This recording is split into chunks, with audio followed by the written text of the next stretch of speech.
Well, in the previous theorem, we showed that a convergent sequence is bounded. And I want to draw just a little picture of it that kind of explains the proof that we've already done.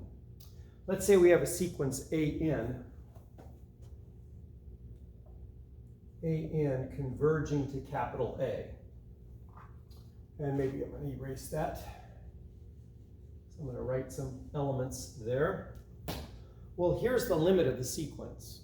Since a sequence converges to this, for any epsilon greater than 0, and I just chose 1, notice that I have a plus 1 above it and a minus 1 below it.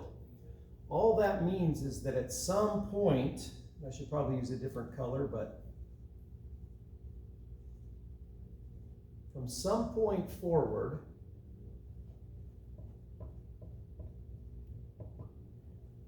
and in this case, maybe we could call this A sub capital N. From that point forward, all of the elements are in this tube from A plus and minus epsilon, which is A plus or minus 1. Well, that means that all of these elements are bounded by A plus 1 and A minus 1. The only ones that could be outside of it are the first few terms, A1, A2, A3, and you notice some of them are. So for the upper bound, we chose whatever is larger between A plus 1 and all of these terms, which in my drawing it would be, that would be the upper bound. And on the other side, this is a lower bound for most of the numbers from A capital N on.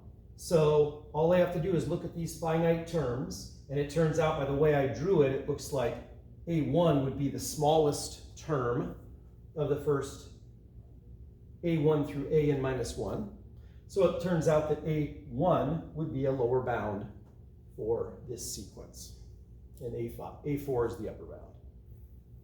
Just an example, a pictorial example. Well, here's a nice example of something you've probably heard of. It's very much related to the harmonic series. Harmonic series is the series 1 plus 1/2 plus 1/3 plus 1/4 plus 1/5 and so on. Well, notice what this sequence here does. AN, it starts off at 1 and then 1 plus 1/2, then 1 plus 1/2 plus 1/3, and each time it adds one more term in the harmonic, in the sum. And you may recall that this sequence does not converge. And let's take a look why. I'm not formally proving it. I believe the text has a nice formal proof. But notice that I'm just going to look at A4, A8, and A16, the powers of 2. A4 is equal to 1 plus 1/2 plus 1/3 plus 1/4. These two elements, if you add them together, are greater than 1/2. Greater than twice the smaller of the two, because 1/3 is bigger than 1/4. So A4 is a number that's bigger than 2. A8, well, we know that A4, the first 4 terms are greater than 2. Well, it turns out that the next 4 terms we're adding, this is greater than 1/2, just like these two were. Now it's taking 4 terms, because they're smaller, to be greater than 2. So that means A8 is greater than 1, the same 1, 1/2, and 1/2 as above. And then we tacked on one more, 1/2. So A8 is greater than 2.5. Now when we double 8 and go up to 16, we see that we just tack on one more value of 1/2. A16, it turns out, is greater than 3. A32 would be greater than 3.5. A64 would be greater than 4, and so on. We could continue without bound. We could make this greater than any number we want it to be.